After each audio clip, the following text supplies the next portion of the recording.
se a água estiver muito ácida ou muito básica, ele morre. Então, a gente precisa cuidar do pH da água quando estiver tudo bem, quando esse pH estiver equilibrado, aí a gente coloca o peixe. Aí a gente coloca o peixe lá, começa a colocar ração.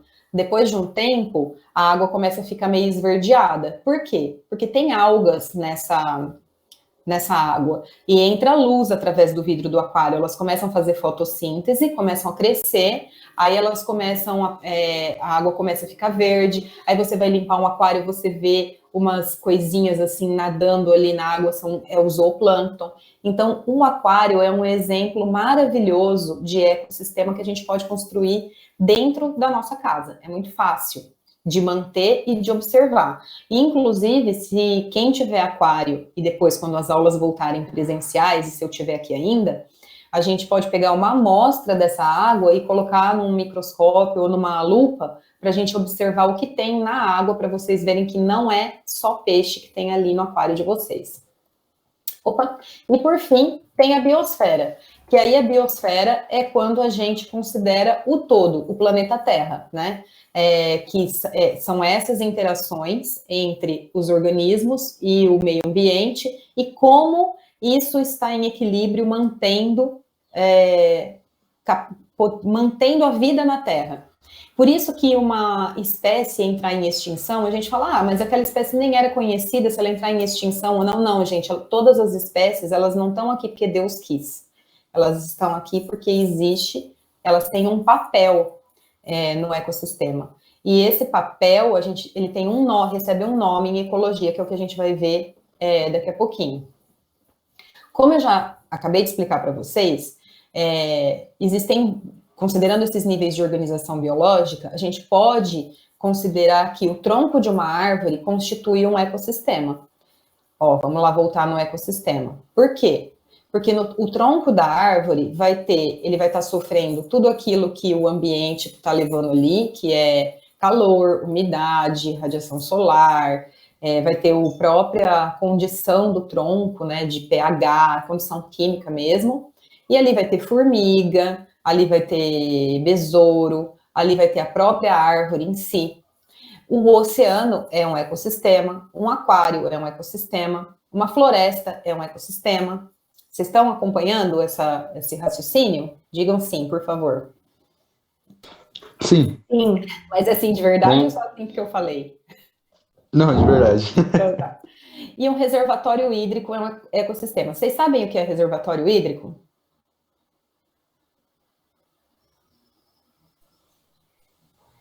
É um lugar onde tem um ecossistema com várias espécies de...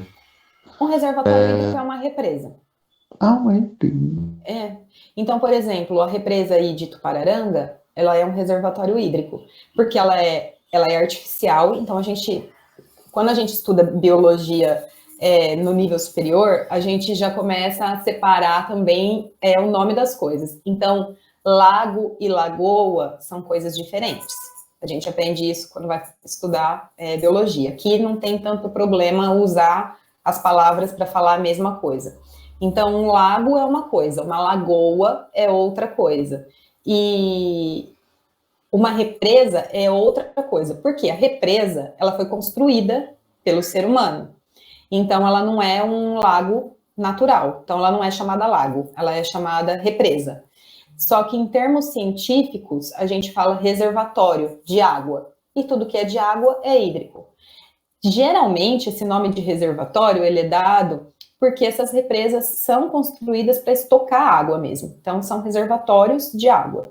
Então, ali, a represa de Tupararanga é um reservatório hídrico e ela é considerada um ecossistema, porque ela está sofrendo tudo aquilo que o ambiente em volta, solo, condições da água, o que entra de fora ali, tem uma área de proteção permanente ali em volta da represa, a água ali vai ter uma condição, porque tem muita árvore ali de Mata Atlântica e de Cerrado, tem baixa poluição. Agora lá para cima, ali perto de Biúna, onde tem muita produção agrícola, ali também tem muita aplicação de agrotóxico, e por isso esses agrotóxicos, quando eles são lançados sobre a produção agrícola e depois chove, eles entram para o ecossistema, porque a terra é lavada e eles vão embora. Então, tudo isso está em interação com a represa, com o reservatório. Aí chega no peixe, o peixe a gente come, tudo está interligado, tá? Por isso a gente diz que são ecossistemas. Acho que o slide aqui está no lugar errado, era para estar antes, mas eu já acabei explicando o que era a biosfera para vocês. Além disso, além desses níveis de organização em ecologia, que a gente vai falar população, comunidades, ecossistema e biosfera, não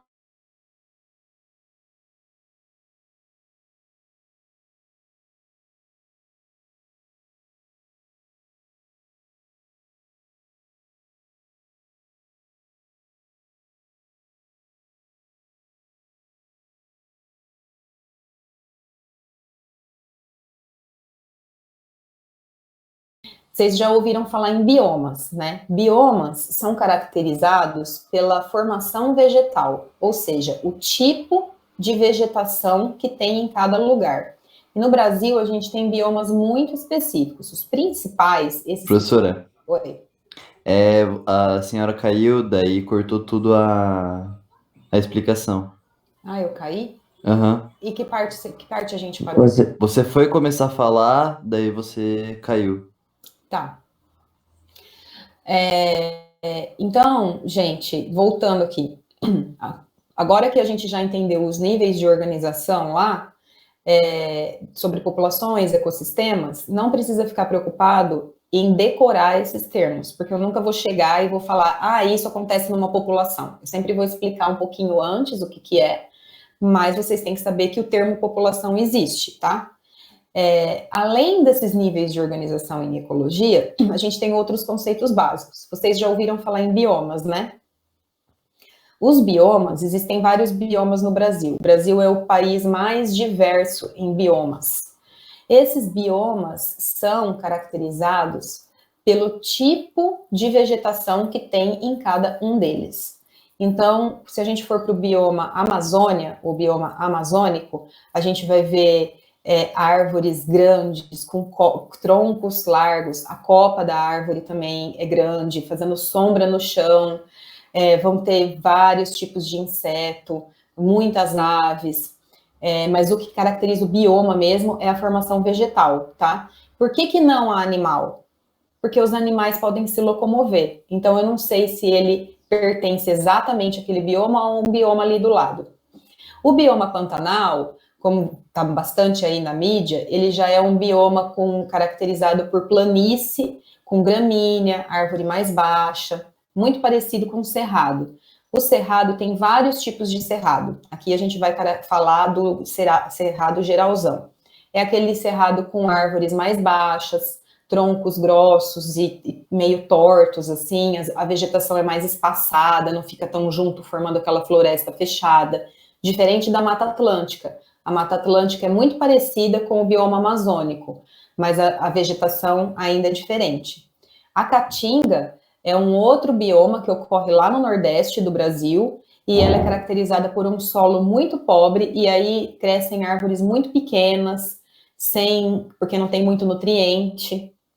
As árvores têm uma copa pequenininha, geralmente elas perdem todas as folhas dela no período de seca, para economizar energia. E o Pampa? Pampa ocorre lá no sul do Brasil e são planícies de gramíneas também, quase não tem árvore. Só que vocês estão percebendo que esses biomas aí de outra cor, vocês acham que vocês estão andando, assim, vocês estão lá na Amazônia, fazendo uma expedição. De repente, vocês cruzam uma linha e falam assim, nossa, acabou a Amazônia, agora já é cerrado? Vocês acham que é assim?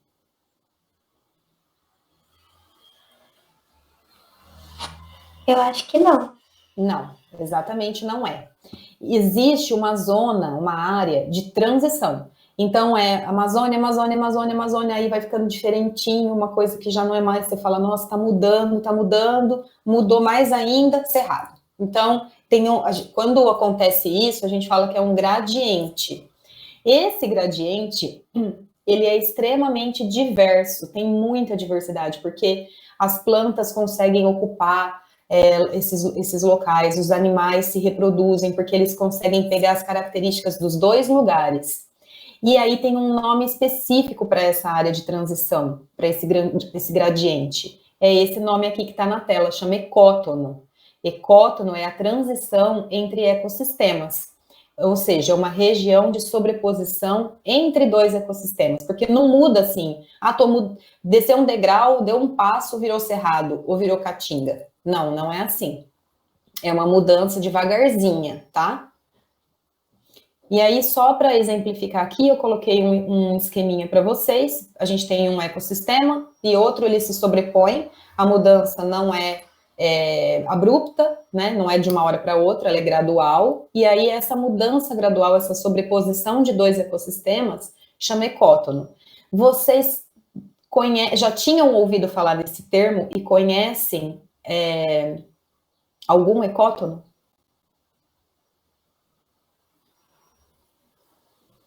A mata dos cocais seria um ecótono? Exatamente, a mata de cocais é um ecótono. É uma região de transição entre o Cerrado e a Amazônia. É uma região extremamente rica em diversidade e muito negligenciada, desconsiderada na sua preservação, porque as pessoas não conhecem. Mas existem também ecótonos mais simples, assim, que a gente pode considerar. Então, por exemplo, vamos pensar numa represa. Ali na represa de Tupararanga, que vocês devem, pelo menos, já ter ouvido falar. A gente está andando na margem da represa. E ali tem uma mudança, assim, abrupta, uma mudança de uma hora para outra. Você está andando na margem, você dá um passo a mais, você cai na água. Mudou totalmente o tipo de ecossistema, não mudou? Era terrestre, com solo, mais quente, tudo mais, aí você cai na água. Então, são dois ecossistemas.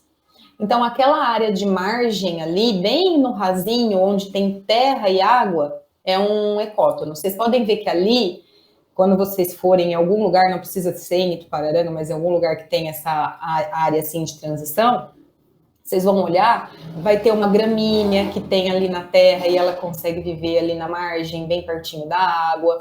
A água vai estar mais verde, porque ali entra mais luz, tem mais radiação solar, mais fotossíntese, mais água.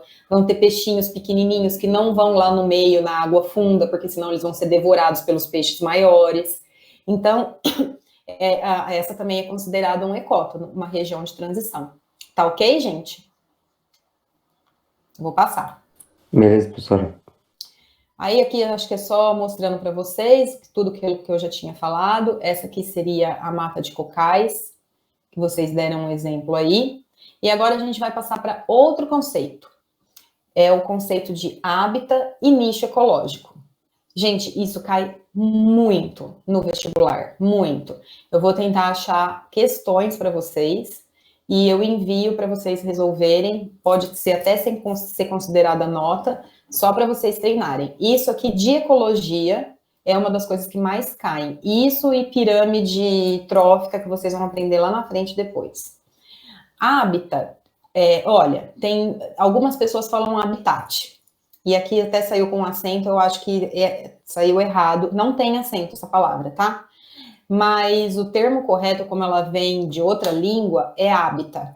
Então, o hábitat é o lugar ou espaço físico onde um organismo vive. Então, onde vive uma baleia? No mar. Esse é o hábitat dela. Onde vive um golfinho? No mar. É o hábitat do golfinho também. Onde vive um elefante? Nas savanas africanas. Lá é o hábitat dele. E assim por diante. Então, é o lugar onde ele mora, o lugar onde ele vive, o lugar mesmo ali, certinho. Ah, mas tem baleia no mar, no Oceano Pacífico e no Oceano Índico. Tem, mas é o hábitat dela, ela gosta de água salgada, né? Ela viaja dentro desse ecossistema marinho. Que isso é uma figura para também exemplificar, vocês não vão achar uma baleia na represa de Tupararanga, embora seja aquático, não é o hábitat dela. Ficou claro o que é hábitat, gente? Para mim, pelo menos ficou. Esse é um conceito mais fácil, tá? Porque é o lugar onde você vive. Por exemplo, um adolescente, a gente brinca assim, um adolescente que fica o dia inteiro dentro do quarto jogando joguinho, às vezes a gente fala, ele tá ali no hábitat dele, é onde ele mora, onde ele vive, ele gosta de ficar ali. Nicho já é uma definição um pouquinho mais complexa. É o papel que esse organismo desempenha no meio ambiente, é o modo de vida dele. Então, o que uma baleia faz no ecossistema aquático? Ela é um predador, eu não sei se vocês já ouviram esse termo, predador de topo. Já ouviram? Eu não. Predador de topo é todo aquele animal que não tem predador. Ele mesmo não pode ser predado. Nós somos um predador de topo. Ninguém preda a gente. Ninguém preda a baleia. Ninguém preda uma onça. Ninguém preda um leão. Todos esses são exemplos de predadores de topo. São aqueles que chegam no topo e de comida, de cadeia alimentar, né? Ele come várias coisas, mas ninguém come ele. Então, considerando o nicho ecológico, o modo de vida da baleia, qual que é o papel que ela desempenha num ecossistema marinho? Ela é um predador de topo, então ela vai consumir, predar os organismos que são menores que ela, estão abaixo dela. Ela é um carnívoro, né, no caso. Então, o papel dela é predar outros organismos. E aí, tem as condições em que ela faz isso, sabe? Então, por exemplo, se a água estiver muito quente, vocês já devem ter visto reportagem que as baleias migram procurando as águas mais quentes para se reproduzir. Então, elas se reproduzem em águas mais quentes, elas gostam disso. Elas vivem nesse hábitat, mas dentro do nicho ecológico delas, elas precisam de água quente para se reproduzir até uns 30 graus, por exemplo, não muito mais que isso, e abaixo disso ela se alimenta. Então, o nicho é um conjunto de condições, porque na água mais fria, ela gasta menos energia, né? Quando a gente tá com calor, a gente fica, ai, nossa, não quero comer nada, tal, a baleia também. Então, a baleia se alimenta num local mais frio, para ela economizar energia. Então, ela tolera temperaturas que vão de 10 a quase 30 graus Celsius. Então, ela tem essa tolerância e desempenha suas funções dentro desse nicho aí, tá? Vamos ver outros papéis aqui, ó. Eu coloquei uma onça, também é um predador de topo. Um urso polar também é um predador de topo. Todos esses vão desempenhar um papel muito importante na natureza. Se a gente não tivesse predador de topo, as espécies abaixo, né, aquelas que são consumidas, a população delas ia acontecer o quê? Ia crescer muito. E aí o meio ambiente não ia tolerar a quantidade de espécies que podem viver naquela área. Olha só, eu vou fazer uma observação aqui com vocês. Vocês já ouviram falar que foi liberado os agrotóxicos e que os agrotóxicos podem ser... Os agrônomos costumam falar isso. Ah, não tem problema jogar agrotóxico, porque o agrotóxico só mata animal de corpo mole. Vocês já ouviram isso?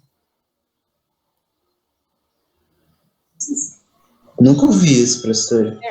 Sabe por quê? Animal de corpo mole é animal que não tem esqueleto. É uma forma deles falarem, né?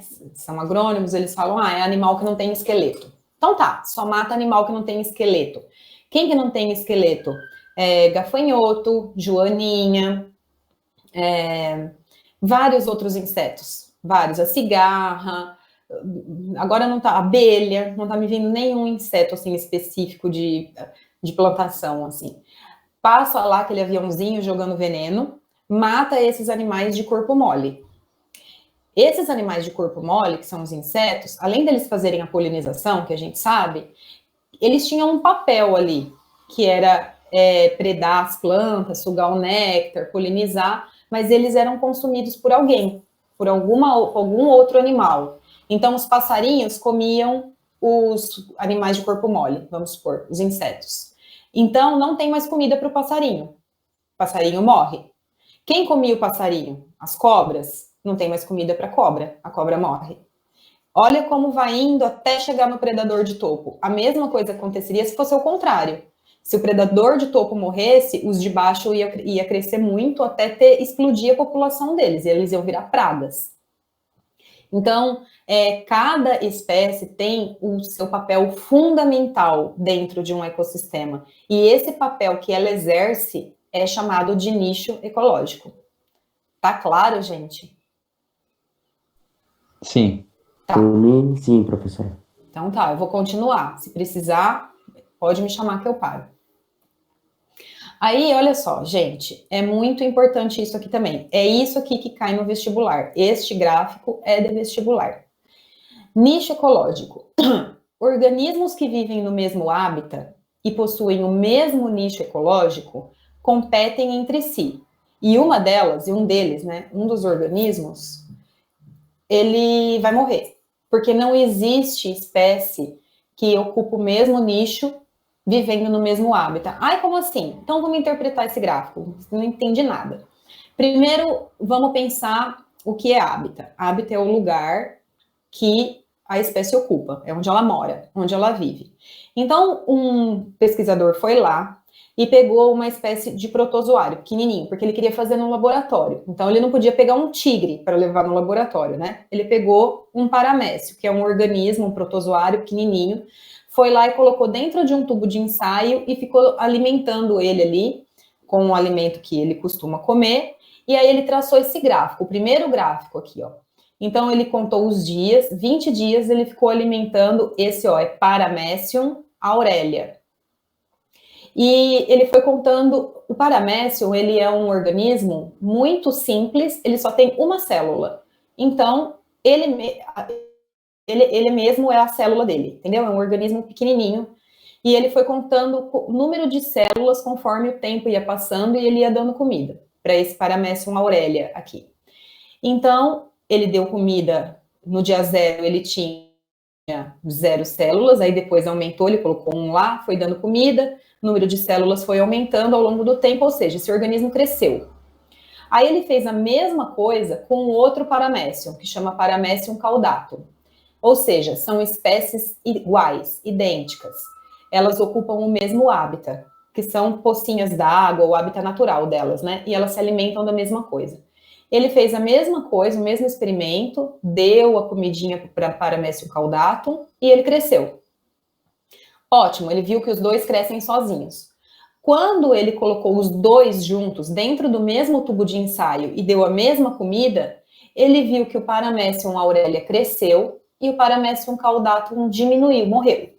Ele não conseguiu crescer, não sobreviveu. Por que isso? Porque ele dava a mesma quantidade de comida e os dois estavam competindo por comida, porque eles ocupam o mesmo nicho ecológico. E quando eles competiam por comida, o Paramecium aurelia ganhava a competição. Ele sobrevivia e o outro morria. Ficou claro isso para vocês? Ou ficou difícil de entender? Ficou claro, professor. Ficou claro? Ficou. Tá. Então, ó, é a mesma coisa se a gente for pensar num aquário.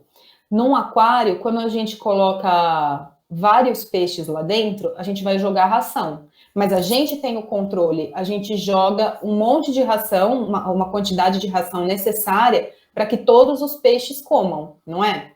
Então, todos comem, tá todo mundo feliz. Se a gente diminuir a quantidade de ração, só aqueles que conseguem comer mais ração rapidinho vão sobreviver, os outros vão morrer. Porque eles estão compartilhando a mesma fonte de alimentos, eles estão desempenhando o mesmo papel, usando o mesmo nicho dentro do mesmo hábitat, que é o nicho alimentar, o alimento é o mesmo. Então, se eu colocar uma onça, que é um predador de topo, perceba só, olha só, na natureza. Percebam que tigre e onça não vivem junto. Eles são predadores de topo. Predadores de topo dificilmente vivem juntos, porque eles vão predar, eles são carnívoros, eles são predadores vorazes, e eles vão competir, um deles vai morrer. E lógico que tem o hábitat também, um tolera uma coisa, o outro não tolera, mas falando da alimentação, é isso que acontece. Vocês não veem tubarão e baleia nadando juntos também. Mas as espécies, elas são espertinhas. ao longo da evolução, elas vão procurando outros nichos, elas vão diversificando o nicho delas para que elas não entrem em extinção. Nenhuma espécie quer entrar em extinção. Então, elas vão diversificando a comida que elas comem, diversificando o local que elas vivem para tolerar determinadas condições, para elas poderem sobreviver e coexistir. Eu escrevi chances, chances. Possuem maiores chances de coexistir no mesmo hábitat. O que é coexistir? É uma existência conjunta, cooperada. Então, se eu convivo junto com você e a gente ocupa o mesmo nicho, é porque a gente compartilha o mesmo hábitat, é porque a gente não utiliza o mesmo nicho, os mesmos recursos. E é o caso desse lagarto que ocorre em Porto Rico. Ele, ao longo da evolução, as espécies estavam sendo extintas, porque elas se alimentavam da mesma coisa e viviam no mesmo hábitat. Aí elas foram se diversificando, procurando viver em outros lugares. Umas migraram para a copa das árvores, ficaram lá em cima. As outras ficaram em copas mais baixas, em locais mais úmidos e sombreados.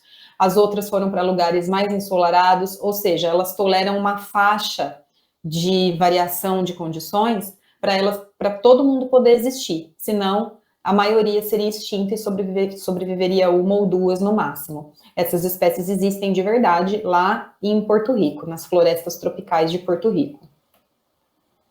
Agora eu tenho uma pergunta aí para vocês, rapidinha. Por que os ursos polares, então, se são predadores de topo, por que eles não predam os pinguins, que são aves? Que são aves? O quê? E o urso também, né? É porque o pinguim é ágil, mas Porque eles não vivem no mesmo habitat. Exatamente. Em que hábitat eles vivem? Você sabe me dizer? Polo Eu Norte? não lembro direito isso aqui. O urso polar vive no Polo Um vive Norte. no Polo...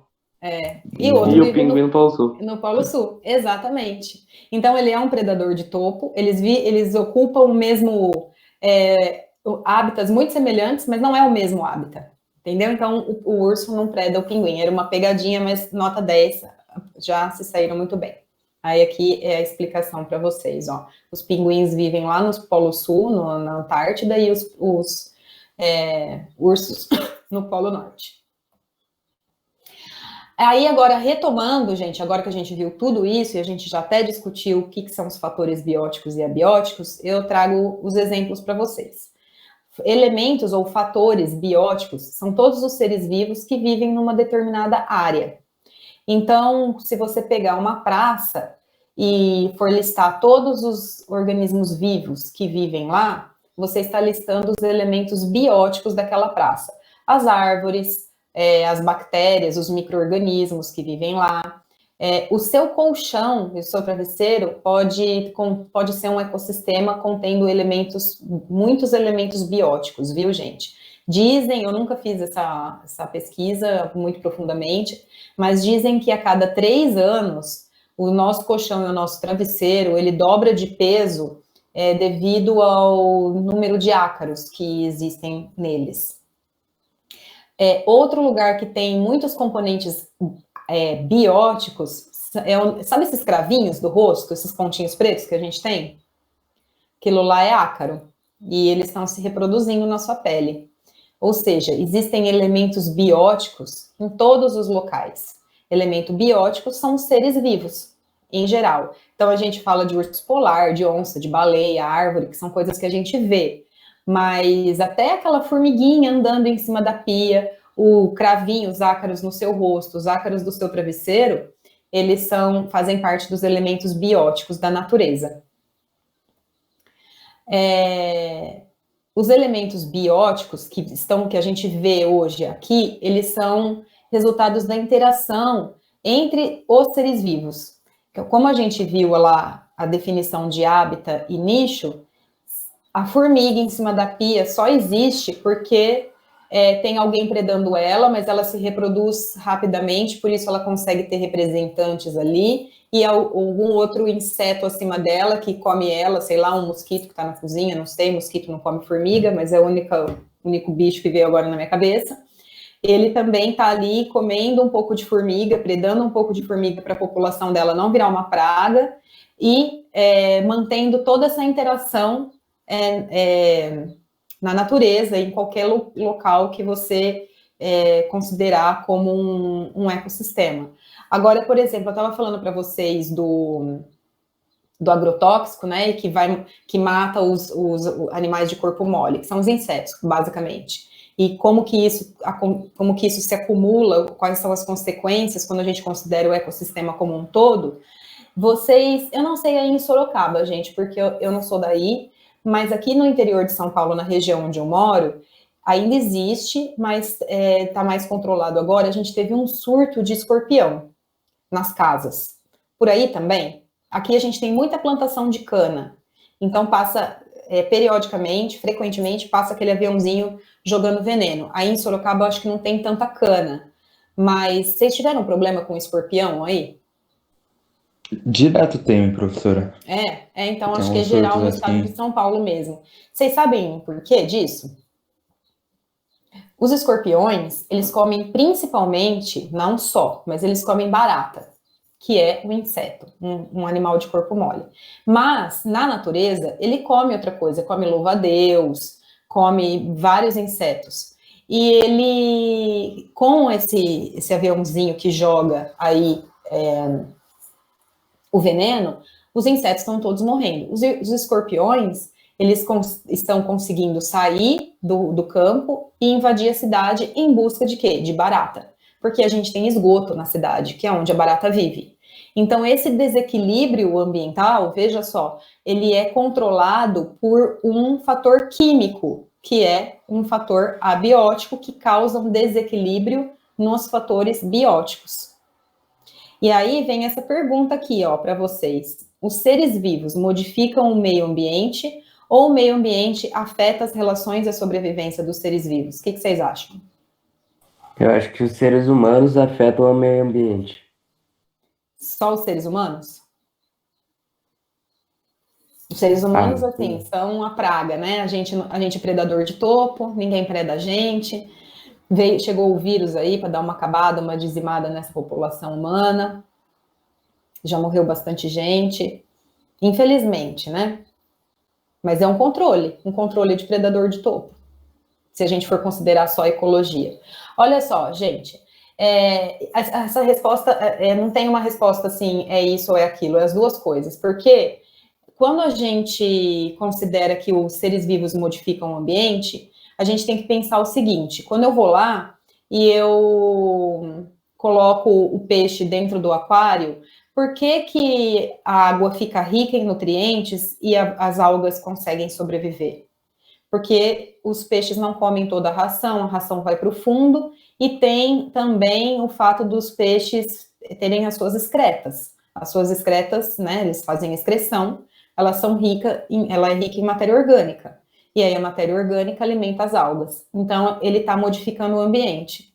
Mas quando eu vou lá e faço uma limpeza no aquário, e eu encho com água nova, eu estou removendo um monte de coisa dali de dentro, daquele aquário, colocando água nova com outro pH, então eu estou afetando também o meio ambiente. Estou dando um exemplo pequeno para vocês de um aquário, mas quando a gente extrapola isso para a biosfera ou para o ecossistema, a gente acabou de dar um exemplo de como o lançamento de um agrotóxico pode interferir nas relações bióticas. E se não fosse isso, se fosse uma coisa natural, se fosse a erupção de um vulcão, o meio ambiente também estaria afetando as relações de sobrevivência dos seres vivos. Então, um interfere no outro. Não existe meio ambiente sem os seres vivos. Não existe biótico sem abiótico e abiótico sem interferir no biótico. É tudo junto, tudo grudado. Aí os fatores abióticos, como a nossa amiga tinha falado, são os fatores físicos e químicos do meio ambiente que interferem na presença e atividade dos seres vivos. Olha, temperatura, radiação solar, vento, chuva, salinidade. Se a gente não tem chuva, as plantas não crescem. Se a gente não tem vento, muitas espécies são polinizadas através das sementes, são levadas através do vento. Se a gente não tem radiação solar suficiente, a gente não tem fotossíntese. E assim por diante. Então, tudo está relacionado. E os fatores abióticos, que a gente fala que são os não vivos, não é o que já está morto. São os fatores relacionados à natureza, né? E que não são capazes de se reproduzir. A gente pode dizer que os elementos abióticos são considerados condições e recursos, porque os recursos relacionam-se com algo que pode ser reduzido devido à atividade de um organismo. Então, se as algas crescerem muito dentro do aquário, por exemplo, vamos considerar de novo o aquário, a água vai ficar verde. A água verde, ela está fazendo muita fotossíntese de dia, então tem oxigênio disponível. Mas à noite, a alga também precisa respirar, né, gente? Então, ela usa esse oxigênio. É a mesma coisa quando a gente fala que a Amazônia não é o pulmão do mundo. Já ouviram falar disso? Sim. Já. Tá. Então, a Amazônia não é o pulmão do mundo exatamente por isso, porque ela produz um recurso e ela mesmo esgota, acaba consumindo esse recurso para sua sobrevivência, que é o oxigênio. Esse gráfico aqui também cai no vestibular. É um gráfico os vestibulares estão bem, assim, chatinhos. Esse gráfico é um gráfico de livro de nível superior. Aqui ele está mostrando as condições e recursos, né, dos elementos abióticos, que são considerados os elementos abióticos. Então, ele mostra aqui nessa primeira curva, no A, é a performance da espécie, aqui no eixo de Y, e aqui no eixo de X, ele está medindo, ó, R é reprodução, G é crescimento individual e S é sobrevivência individual. E ele pegou algumas espécies aí.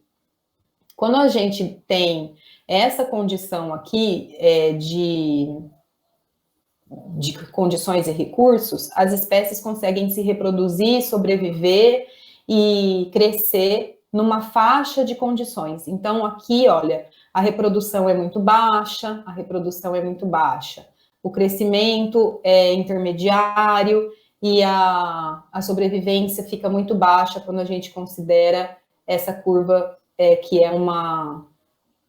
como chama essa curva mesmo em formato de sino que eu esqueci? Eu esqueci, depois eu vou lembrar. Aqui no B, quando a gente tem uma diminuição abrupta, brusca, das condições e dos recursos, a gente também diminui a reprodução, o crescimento e a sobrevivência. Aqui no C, olha, começa diferente. A gente tem pequenininho, ó, crescendo aqui, depois fica constante aqui em cima e acaba diminuindo essas condições e recursos. Isso também afeta a reprodução, a sobrevivência e o crescimento individual dos organismos. Eu vou tentar achar uma pergunta relativa a esses gráficos que caem no vestibular, e aí eu passo para vocês, porque eles usam esses gráficos para interpretar as coisas das maneiras mais diferentes possíveis, e já deu muita discussão em resposta de vestibular esses gráficos aí, porque eles têm uma interpretação bem duvidosa. Ainda considerando essas condições e recursos, só para exemplificar aqui para vocês, olha só, vamos considerar uma floresta, essa primeira figura aqui, a primeira à esquerda. Esquece número, não precisa nem saber o que é R, nem nada. Está chegando 100% da radiação solar ali, naquela floresta. A seta vermelha é a radiação solar, 100% chega. Dessa 100% que chega, ela é primeiro captada pelas árvores mais altas, certo? Aquelas árvores que estão lá embaixo, esse recurso abiótico, ele chega muito pouquinho. Então, elas não estão competindo por luz, porque elas usam diferentes intensidades de luz. E lá o chão é praticamente sombreado. Isso daí a gente falaria de um bioma amazônico ou de um bioma de Mata Atlântica. Então, a radiação solar, ela é captada primeiro pelas árvores mais altas, que utilizam aquela luz mais intensa, consegue crescer. As outras lá embaixo são adaptadas a recursos abióticos, que no caso é luz, menos intensa, por isso elas conseguem viver juntas. Com certeza são espécies diferentes e não utilizam o mesmo recurso. Já na primeira figura à direita, que tem árvores altas ali e não tem nada embaixo, está chegando 100% da radiação, ela é totalmente absorvida, grande parte absorvida pela copa das árvores altas, e embaixo não cresce nada. Vocês já viram isso em plantação de eucalipto? Plantação de eucalipto não cresce nada embaixo. Tem outros motivos também, mas é porque a radiação ali não permite que nenhuma espécie sobreviva junto com o eucalipto, porque o eucalipto tira muita água também do solo, e junto com a radiação que ele absorve, não consegue chegar nada ali no chão. Aí nas plantações agrícolas, gente, que a gente está vendo aqui a segunda figura aqui à esquerda, na verdade sei lá, acho que é algodão isso daí, ou girassol. Chega com folhas largas, né? A radiação chega, é captada por essas folhas largas, e chega muita radiação no chão ainda. Então o solo fica muito quente. Muito provavelmente outras espécies não conseguem sobreviver ali porque tem baixa umidade. Então olha como que está tudo relacionado. Já nessa última figura aí, à direita, é uma plantação, parece de cana. A radiação solar chega, ela é captada pelas folhas, que são várias folhas e elas são compridas, mais finas e mais compridas. Chega menos radiação lá no chão, mas mesmo assim o solo continua quente e com baixa umidade e não permite que outras espécies sobrevivam. Ah, mas se eu plantasse amendoim ali, ele ia, mas a gente está falando de condição natural, né? Não você ir lá e plantar. Então, é mais difícil quando tem culturas agrícolas, porque a gente modifica todo o ambiente ali. Agora, faltou um slide aqui. Eu queria que vocês, olhando essa figura para mim, um pouquinho, já a gente termina, tá? Eu queria que vocês falassem para mim, olhando aqui para essa figura, o que vocês veem de elementos abióticos. Pode ser só uma pessoa ou várias pessoas falando ao mesmo tempo.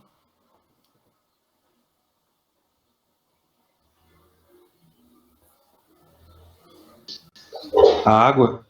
A água, o solo. Por essa vegetação aí, a gente acha que aqui é mais à direita, mais à esquerda, deve ser mais úmido, e que mais à direita ali parece ser um pouco mais quente. Tem as nuvens que com certeza estão emitindo muita ou pouca radiação solar, né, porque elas barram a radiação solar. E de elementos bióticos.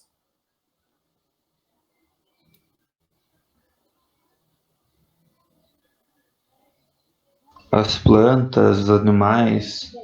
As algas que vocês estão vendo ali na água também. Isso. E ó a capivara. A capivara, ela é um ser vivo que ela ocupa tanto o ambiente terrestre como o ambiente aquático. Então, ela também é uma espécie que ela vive muito bem nessa região de transição, que chama ecótono. Aí tem essa outra, que é um outro tipo de ecossistema. Olha, se vocês olharem, aqui parece um ecossistema tropical. Tá meio furada essa figura, né? Porque tem uns predadores aí, sei lá, mas tudo bem, estava no livro. Aí, passando para essa daqui, já parece, assim, tipo, uma savana africana, não sei, ou uma floresta amazônica. Aí a gente já vê árvores maiores, palmeiras, e aí os recursos, por causa dessa cachoeira aí, deve ter bastante umidade. A umidade é um fator biótico ou abiótico?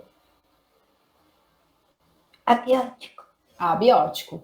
A sombra promovida pela vegetação é abiótico também.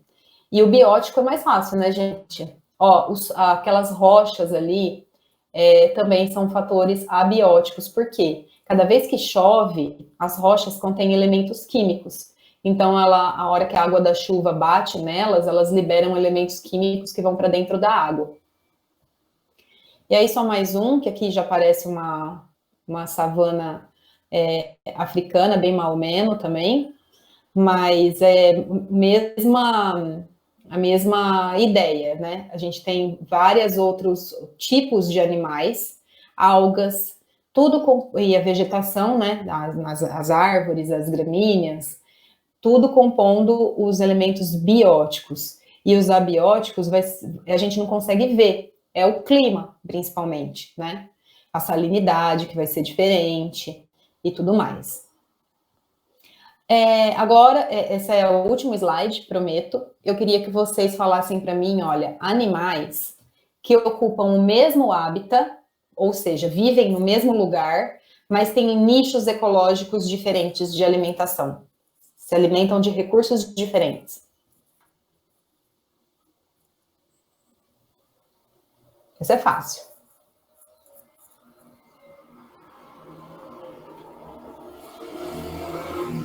É igual o peixe. A traíra, ela come mais, ela é mais carnívora, né?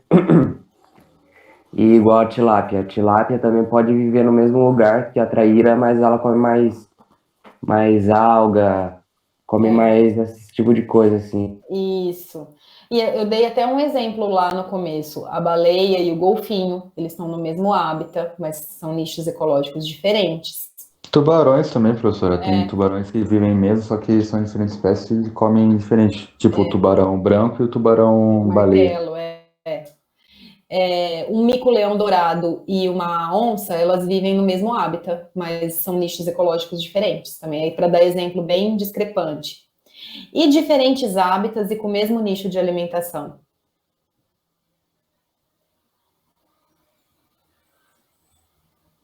Elas não podem viver no mesmo hábitat, senão uma vai morrer, lembra? Elas vão competir. Um urso polar e um leão, por exemplo. Será que é a mesma coisa? São predadores de topo. Mas a gente poderia, para ficar assim, mais um padrão, poderia ser um urso polar e uma... Ah, não dá. Vamos pensar... Peixe tem muito que não sobrevive, beija-flor. Vocês já viram beija-flor brigando? Beija-flor é muito territorialista. Beija-flor não divide hábitat e não divide nicho ecológico. Eles brigam. Se vocês virem 2 beija-flores juntos... Nossa, verdade, professora. Eles vêm beber água aqui em casa, eles têm que ficar rodeando o negocinho de beber água para os outros não virem.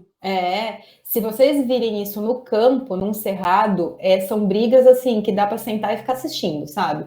Se eles estiverem juntinhos, assim, muito quietinho, pode ver que um é bem pequenininho e com certeza é a fêmea. E eles estão ali, vão se reproduzir, mas viver junto eles não vivem. E mesmo hábitat e mesmo nicho ecológico, mesmo considerando que um poderia ser extinto. Vocês conseguem me dar algum exemplo? A onça pintada e a onça negra, alguma coisa assim? A parda, por exemplo. Exatamente. Elas ocupam o mesmo nicho, o mesmo hábitat, que são as florestas tropicais, mas elas têm o mesmo nicho ecológico de alimentação, então elas não vivem juntas, né? Então, pessoal, deixa eu ver como que eu descompartilho a tela. Eu descompartilhei? Não, professor, aperta naquele computadorzinho. Agora foi. Foi? Não, agora foi. Tá. Nossa, tem um monte de mensagem aqui, vamos ver.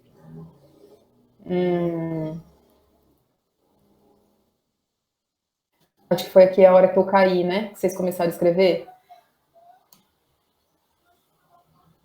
Vou disponibilizar os slides, vamos começar lá em cima. Bom dia, bom dia. Aquele que não respira, a hora que eu estava perguntando do abiótico, uma pedra. Isso, vou disponibilizar os slides, a tela não está aparecendo. Não é parábola. Então, esse pessoal que chegou depois, eu vou falar rapidinho, que é o pessoal da administração. Gente, eu ainda... Peraí. É verdade que jacaré deixa os pássaros na boca, mas não come? É um pássaro específico. Eu acho que a gente vai ter essa aula, daqui 2 aulas, que é as aulas de relações ecológicas, ou talvez seja a próxima já. Esse pássaro, ele meio que limpa os dentes do jacaré. Ele entra lá e fica palitando os dentes dele, tirando bactéria, essas coisas que causariam doenças. E por isso que o jacaré não come ele. A gente chama de relação harmônica, porque eles vivem sem os dois se beneficiando, né? O jacaré é beneficiado porque as coisas são removidas da boca dele, e o pássaro é beneficiado porque ele tem alimento que vem da boca do jacaré. Sobre o Moodle, eu já vou falar um livro legal de ecologia, peraí. Sobre o Moodle, eu ainda não tenho acesso ao Moodle, vai ser só no final do mês, e nem ao Swap, né? Nem ao sistema. Então, parece que eu tô com um sinal fraco. Eu tô? Vocês estão me ouvindo? Sim, professora. Sim. Tá. Só no final do mês. Então, enquanto isso, eu vou postar tudo para vocês nos grupos do Facebook que o professor Alexandre criou, tá bom? E se vocês não conseguirem ver lá, peça para o representante entrar em contato comigo, por favor.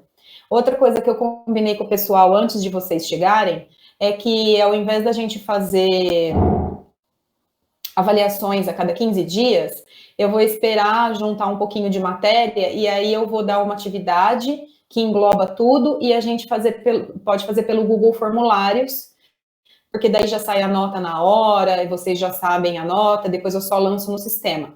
E é um link que vai ficar disponível para vocês por 15 dias, vocês clicam lá e fazem a atividade. O pessoal da Eletro já concordou e o pessoal da administração concorda com esse Google Formulário? Concordo. Concordam? Acho Ótimo. que tá. Então tá. Outra coisa que eu falei com eles foi sobre as notas. Sobre a presença. A presença eu vou computar dando um print na tela depois da aula. Não saiam antes de eu falar que eu dei o print na tela, tá? Eu vou dar o print na tela e vou salvar depois, e também vou computar pela entrega de atividades o dia que não der para dar o print na tela. Mas não fica preocupado com isso, porque já existe